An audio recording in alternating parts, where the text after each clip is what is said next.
Lamdam asigi miyamna masagi hak amadi thaudang ningthina khangba changi masi khanglaba matamda leibak se irang thohandaba ngamgani haina World Human Rights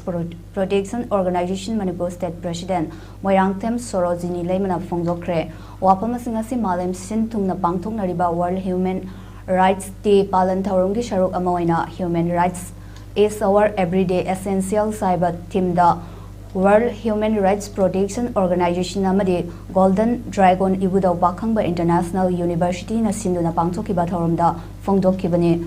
Khongrang Taba University Manipur ki Vice Chancellor Professor Enjoy Kumar World Human Rights Protection Organization Manipur State President amadi Universal Mother Organization gi President su oiba Moirangthem Sorojini Leima amadi Golden Dragon Ibudau Pakhangba International University gi President Dr. Loijinglen Singsang lakpa namairakpamna athoiba mithungen singoina saruk yakhiba thauram maduda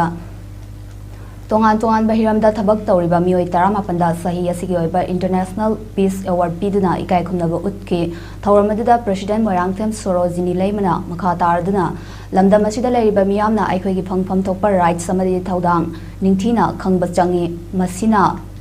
masi ningthina khanglaba matamda laiba asida thokliba irang asi thokhandaba ngamgani amadi paumi shingi wahangi paukhumda Manipur miyamna India gi constitution na piriba basic rights ching phangde amadi masi gi maramda su praja singna thoidokna thijinluba tawdana lairi maram asina human rights day gi palan tawba khakna tana masi gi maramda khangba amasung malem gi thakta laiba human rights activists singa punna thabak tawminaba matam oire haiba wafam sing phongdokki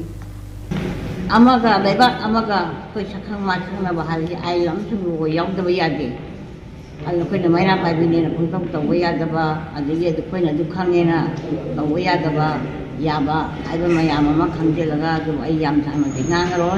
ma phung chu bung am drama soi hai ba ni drama ko ni thing da e adana waral hume ra si akoi me pung khuri mang na ai gi rat ai tawba do ithu khangba ma changi adugi damanta akoina mera chi koi paksana tawna bu khona ra pani ai se ai jara pes ne kya padi ma ki na phom da to waral mera protection organization ngati bahaya ye tum sathara ibeti koi ki ke so ma tin manga tawre adi koi te te so koi pangthokkhrae ma koi marak thana khani se sabum pangthok du ki pangthok pani World Human Rights Day ki matang sa miyamna ishari bihuti se madu khangba se khangabani akoina World Human Rights Protection Organization si akoina kanji damakta UN na kan akan interest lo ino hairagadi